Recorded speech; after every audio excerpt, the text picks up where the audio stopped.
En la madrugada del 24 de marzo de 1976, vehículos con tropas militares abandonan los cuarteles y se desplazan por las calles de las principales ciudades del país. En la terraza de Casa de Gobierno, la presidenta María Estela Martínez de Perón aborda un helicóptero que la traslada a Aeroparque, donde es detenida por personal militar. Seguir luchando, Isabel, seguir luchando, que te vamos a respaldar. Al mismo tiempo, un breve comunicado emitido por Cadena Nacional anuncia el fin de la democracia. Comunicado número 1 de la Junta Militar. Se comunica a la población que a partir de la fecha el país se encuentra bajo el control operacional de la Junta Militar. Durante la noche, grupos de tareas allanan viviendas e instituciones y secuestran a decenas de dirigentes gremiales y políticos militantes de organizaciones de izquierda. En medio de una estricta vigilancia militar, muchos argentinos parecen recibir con alivio e indiferencia el cambio de gobierno. Esta operación, planificada en detalle y con meses de anticipación, acaba de poner en marcha el período más oscuro de la historia argentina, el proceso de reorganización nacional.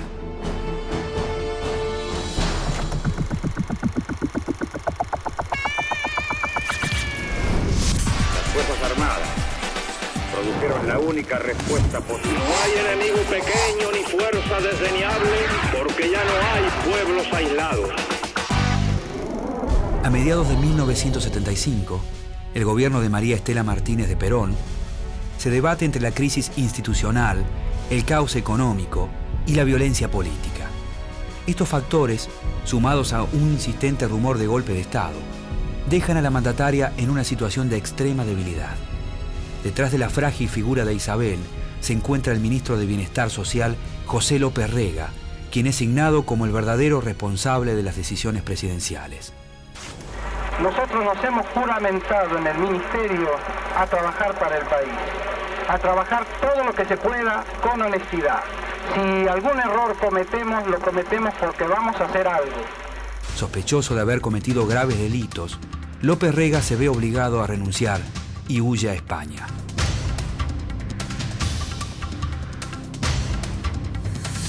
Sola y sin respaldo político, la presidenta busca apoyo en las Fuerzas Armadas. Bajo la influencia del almirante Emilio Macera, el 27 de agosto de 1975, designa al general Jorge Rafael Videla como comandante en jefe del ejército. Guarnición Militar Córdoba, subordinación y valor. Un mes después, agobiada por la crisis, Isabel pide licencia y se retira a descansar a la localidad cordobesa de Ascochinga, acompañada de las esposas de los jefes militares. El acercamiento de las Fuerzas Armadas al poder se hace cada día más evidente. Pero que me voy a descansar simplemente, que el gobierno queda en manos buenas.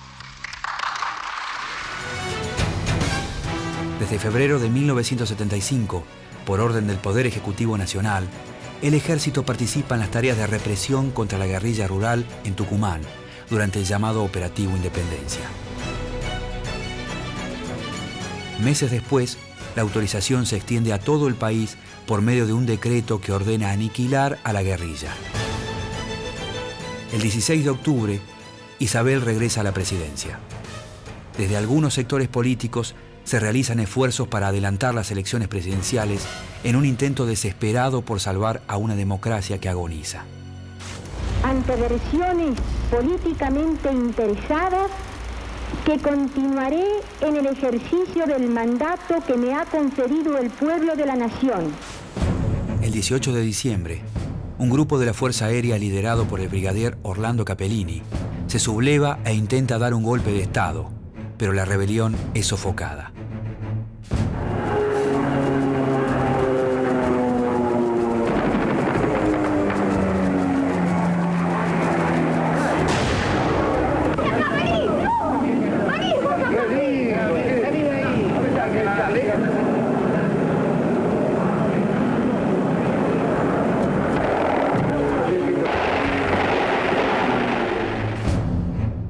causa de esto, y por consejo de Videla y de Macera, el comandante en jefe de la Fuerza Aérea, brigadier Fautario, es reemplazado por el brigadier Orlando Agosti.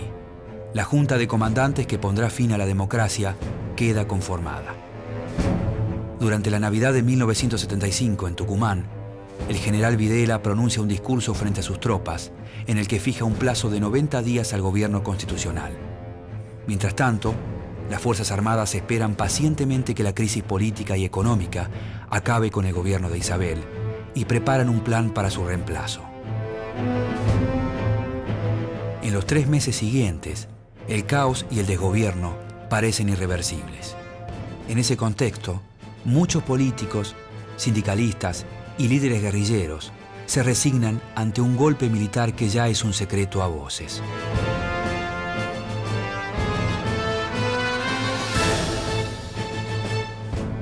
El 24 de marzo de 1976, el ultimátum al gobierno de Isabel, pronunciado por el general Videla 3 meses atrás, se cumple y las Fuerzas Armadas terminan con el período democrático iniciado en 1973.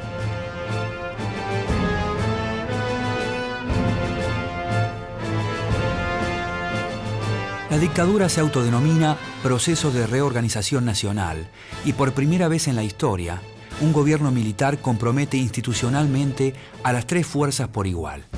Para evitar la personalización del poder, el Estatuto del Proceso establece que el presidente debe ser designado por la Junta, no puede formar parte de esta y debe ser un oficial superior retirado. Sin embargo, la disposición no se pone en práctica y es motivo de permanentes disputas internas. A pocos días del golpe, el ejército logra imponer como presidente al general Videla, a pesar de la oposición del almirante Macera, quien también ambiciona el cargo. Transcurridas casi 48 horas desde el momento en que la Junta Militar se hizo cargo del gobierno en el país, en la ciudad de Córdoba el clima es de absoluta normalidad. Las actividades, de acuerdo a lo que se ha anunciado, se cumplen en forma habitual en lo que se refiere al comercio y la industria. Rige feriado administrativo para la administración pública provincial, municipal y judicial. Pero como es de suponer, aún continúan las patrullas militares por distintos lugares de la ciudad. Desde el primer momento, los vehículos de las Fuerzas Armadas se identifican en su parabrisas con un triángulo color blanco que es bien visible. El proceso militariza casi todos los niveles de gestión del Estado y distribuye los cargos públicos entre oficiales de las 3 armas. Con esta medida, la Junta busca llevar adelante una administración directa y controlada, pero su principal efecto es trasladar la interna de los altos mandos a todos los ámbitos del gobierno. La nueva dictadura se propone disciplinar a toda la sociedad argentina y eliminar cualquier tipo de oposición al proyecto político del régimen. El plan de gobierno tiene como objetivo poner en marcha una profunda transformación de las estructuras sociales, políticas y económicas del país bajo una particular concepción de lo que ellos entienden deben ser los valores occidentales, nacionales y cristianos. Como si la voluntad de Dios quisiera demostrar sobre estas tierras de cuánto es capaz el ejército argentino cuando lucha por la libertad, la paz y la justicia para su pueblo.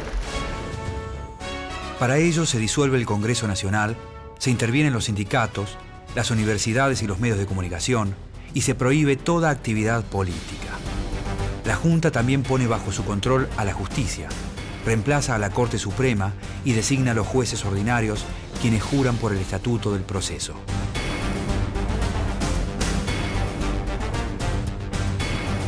Desde el 24 de marzo, la represión estatal aumenta y el concepto de subversivo ya no se aplica exclusivamente a la guerrilla, sino también a obreros, a sindicalistas, a intelectuales, a estudiantes y a cualquier ciudadano que manifieste su desacuerdo con las políticas del régimen. Los militares creen ver la subversión en todas partes y apuntan en todas direcciones.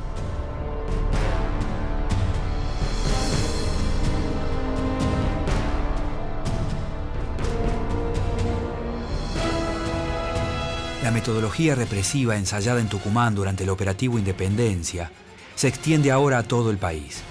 De manera organizada y sistemática, las Fuerzas Armadas aplican un verdadero plan de exterminio. La nación argentina era agredida por el terrorismo subversivo. Frente a ello, un gobierno ineficiente cuando no complaciente. Fue entonces que las Fuerzas Armadas de la Nación, conscientes de su responsabilidad, asumieron el poder político de la nación. A partir de aquel momento fue menester continuar la lucha contra la subversión, con una concepción global de la misma y hasta su total aniquilamiento. Miles de personas son secuestradas y luego trasladadas a alguno de los más de 300 centros clandestinos de detención y tortura. El destino de la mayoría de los presos es la muerte y la desaparición forzada. Además del consenso logrado en gran parte de la población, el proyecto de las Fuerzas Armadas cuenta con el apoyo de varios sectores de la sociedad argentina, como los grandes grupos económicos, la Iglesia y el campo. Al excelentísimo señor presidente de la Nación y a las altas autoridades cuyas presencias honran y prestigian este evento, damos la seguridad de que en el campo se valora vuestro esfuerzo en toda su dimensión. Los productores tenemos la obligación de trabajar hoy con mayor ahínco aún para apoyar la reorganización nacional y dejar a las generaciones venideras un país potente y en marcha. ¿Podría reflejarnos, cardenal Primatesta, la repercusión de la presencia del presidente argentino, el teniente general Videla, en las ceremonias del Vaticano?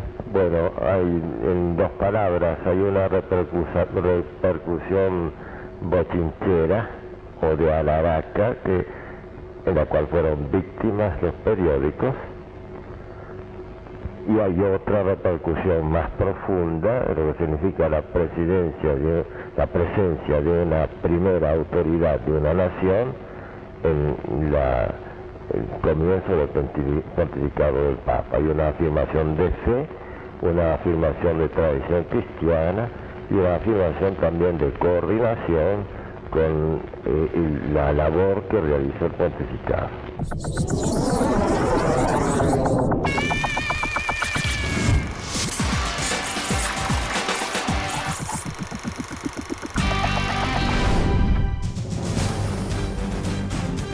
La Junta Militar utiliza el terrorismo de Estado para disciplinar a los sindicatos y a la clase obrera e imponer un plan económico que favorece a los intereses de grandes empresas ligadas a funcionarios del Estado y a las multinacionales extranjeras. La persona encargada de implementar la reestructuración de la economía es el ministro José Alfredo Martínez de Hoz, un empresario y economista ultraliberal, presidente del grupo Asindar.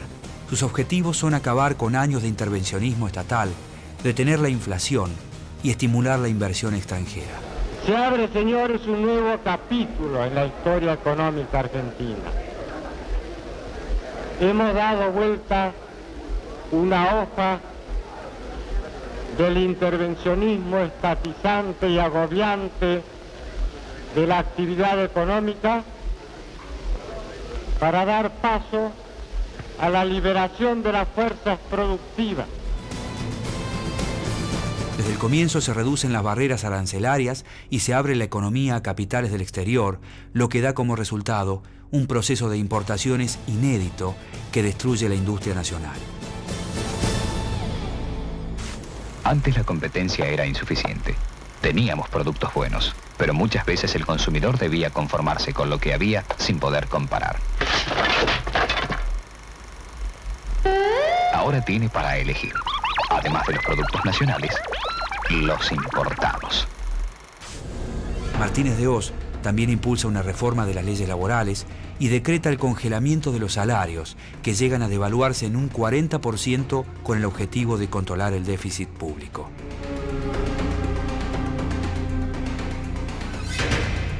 El El nuevo plan económico se centra en la reducción del gasto estatal.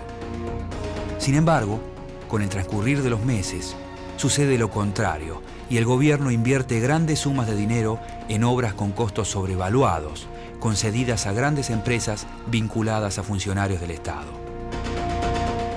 Y arriba en estos momentos, a la usina atómica de Embalse Río Tercero, el presidente de la República, Teniente General Jorge Rafael Videla. El presidente Videla ingresa ahora a la obra básica de la usina atómica, es decir, el reactor. Los operarios se han dispuesto a lo largo de este corredor, saludando con sus aplausos la presencia del presidente de la República. Conversamos aquí en Embalse con el titular de la Comisión Nacional de Energía Atómica, contraalmirante Carlos Castro Madero. ¿Cuánto cuesta, señor contraalmirante? La renegociación podemos decir que arrojó un saldo final de estimativo, porque usted sabe cómo van creciendo los precios, pero estimativo será alrededor de 450 millones de dólares.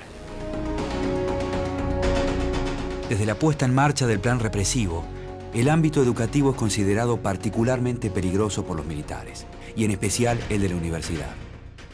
Quisiera retrotraernos a ese momento inicial y a la circunstancia muy precisa en que se encontraron esta, como todas las universidades nacionales, en una situación efectiva y real, que yo llamaría de caos institucional, de penetración ideológica y subversiva, pero un aspecto mucho más profundo de lo que puede hacer la sola explicitación de la subversión del activismo. En la subversión que había calado profundamente en las mentalidades, que había calado profundamente en la conformación de la inteligencia de la juventud argentina. Una juventud argentina que, sin ser marxista, progresivamente se está acostumbrando a pensar en marxista. Cientos de estudiantes y profesores desaparecen y otros miles deben exiliarse en el extranjero. Muchos familiares de personas secuestradas recorren juzgados, comisarías y reparticiones gubernamentales, intentando recabar información sobre el paradero de sus seres queridos. Al cabo de un tiempo, muchos de ellos empiezan a formar grupos y a organizarse para realizar sus reclamos. El jueves 30 de abril de 1977, un grupo de madres de detenidos desaparecidos que concurrían periódicamente al Ministerio del Interior comienzan a reunirse en Plaza de Mayo. Ante la amenaza de la policía de detenerlas por realizar una reunión pública, deciden caminar alrededor de la plaza. De esta manera, nacen las rondas de las madres de Plaza de Mayo. Nosotros solamente queremos saber dónde están nuestros hijos, vivos o muertos. No sabemos si están enfermos, si tienen frío, si tienen hambre. Porque el gobierno diga, no es que dice mentira, miente. Hace 2 años que Mi nieta estaba embarazada de 5 meses cuando se la llevaron. Mi nieto tiene que haber nacido en agosto del año pasado. Hasta ahora no he podido saber nada de él. ¿Cuántos son ustedes? Miles de mujeres. Al mismo tiempo, otras organizaciones civiles, como el Servicio de Paz y Justicia, la Asamblea Permanente por los Derechos Humanos y la Liga Argentina por los Derechos del Hombre, realizan una intensa labor de apoyo a los familiares y denuncian la violencia estatal a través de solicitadas y de presentaciones de habeas corpus. Todas estas entidades conforman el movimiento por los derechos humanos y se transforman en la principal voz de oposición a la dictadura. Desde 1977, las denuncias por violaciones a los derechos humanos comienzan a entorpecer seriamente las relaciones del gobierno con algunos países y con organismos internacionales. El presidente de los Estados Unidos, James Carter, exige públicamente explicaciones al general Videla por la desaparición de personas. A este reclamo se suman también varios países europeos y las Naciones Unidas. En ese contexto, el gobierno militar encara su maniobra de propaganda más costosa, el Mundial de Fútbol de 1978. Con este evento deportivo, la dictadura se propone limpiar su imagen en el exterior. La inversión en grandes obras de infraestructura, como la construcción de estadios, de autopistas y de aeropuertos, supera 7 veces los cálculos previstos. Esto ha sido una magnífica fiesta popular, tal vez una de las mejores que ha vivido el país en su historia, pero es muy bueno que todo el pueblo sepa que esto tiene un costo y que sepa cuánto cuesta esta fiesta. Entonces sepamos que acá hemos optado conscientemente por destinar fondos a organizar un mundial de fútbol y que esos fondos faltarán para otras cosas que tal vez pueden ser necesarias también.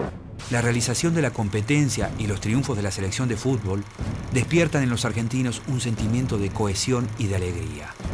Después de mucho tiempo, la gente se vuelca masivamente a las calles para festejar y el gobierno aprovecha políticamente las manifestaciones a las que intenta presentar como una muestra de apoyo al régimen. En todo este proceso, lo más importante de todo, en mi concepto, es la unión del pueblo argentino. Es decir, simplemente, por lo menos en mi apreciación personal, desde muchos años de esta parte, cuando algunos salían a la calle, otros se quedaban dentro de la casa, cuando unos estaban contentos, los otros estaban tristes. Creo que es la primera vez personalmente que toda la Argentina está contenta. Ojalá que esto dure por muchos años. Para fines de 1978, el gobierno militar parece vivir su mejor hora. A la exaltación del triunfo deportivo se le suma la ilusión de bienestar económico. Y hemos dicho antes que el esfuerzo nacional es el que realmente produce la recuperación de los países y la inversión extranjera como la financiación externa es la complementación. De manera que un país tiene que empezar a ayudarse por sí mismo si quiere que los demás lo ayuden. Y esto es lo que está sucediendo en Argentina, donde la tasa de ahorro ha alcanzado un nivel récord del 30% con relación al Producto Bruto Interno, y esto realmente es un adelanto muy importante que traduce la confianza del público en general y del ahorrista de todas clases, grandes, pequeños y medianos, en la evolución económica del país. Con el objetivo de establecer un control sobre la demanda de divisas, el ministro Martínez de Hoz implementa un sistema de devaluación programada, conocido popularmente como la tablita. Esta reforma cambiaria provoca una disminución progresiva del precio del dólar. ¡Levanten el techo! ¡Suban el techo! ¿Levantar el techo? Veamos. ¡El techo, por favor!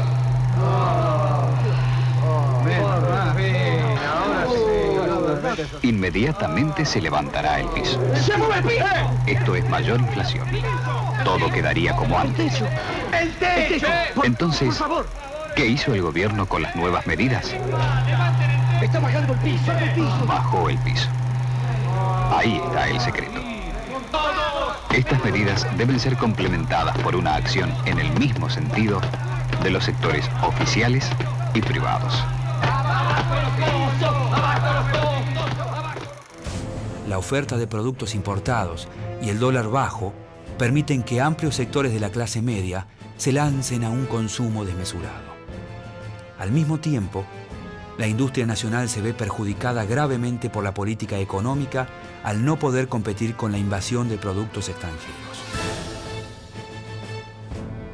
Como resultado, muchas fábricas cierran y la desocupación y la pobreza crecen en todo el país.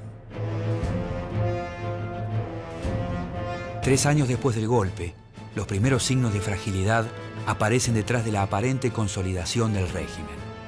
El fracaso en el control de la inflación, la caída constante de los salarios y la destrucción de la industria nacional comienzan a mostrar los efectos reales de un modelo económico ficticio.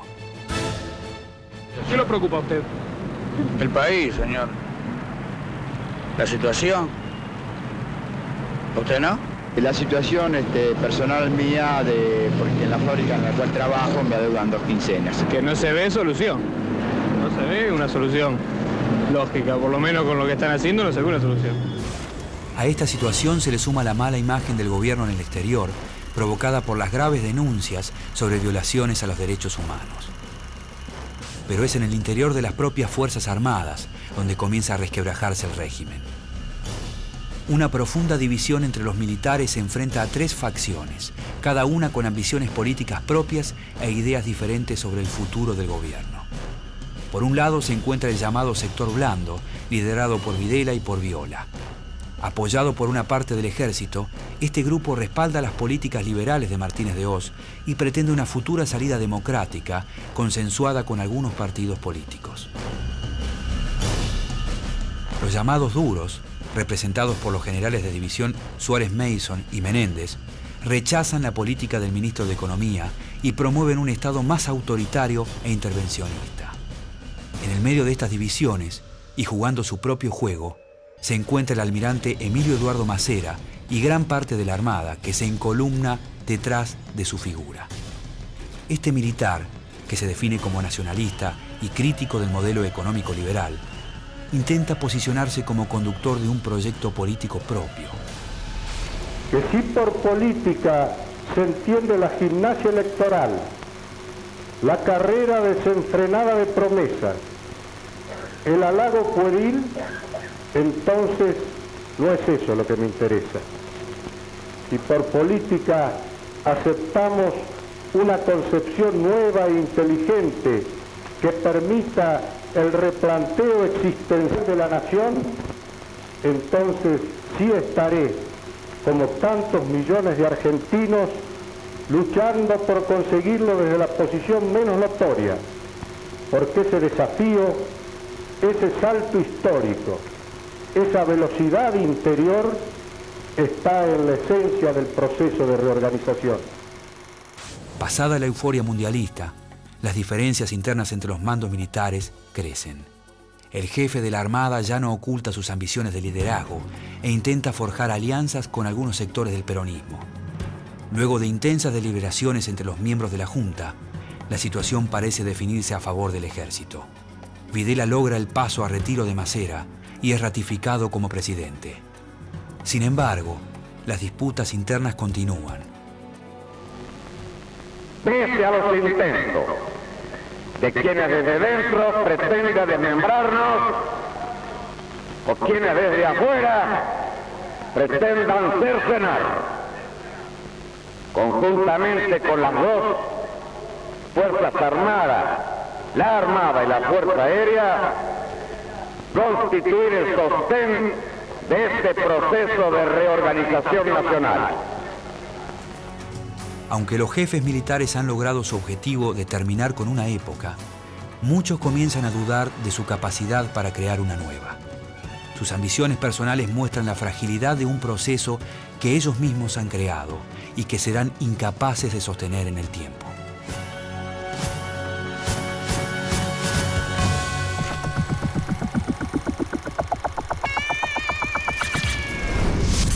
Las Fuerzas Armadas produjeron la única respuesta posible. No hay enemigo pequeño ni fuerza desdeñable, porque ya no hay pueblos aislados.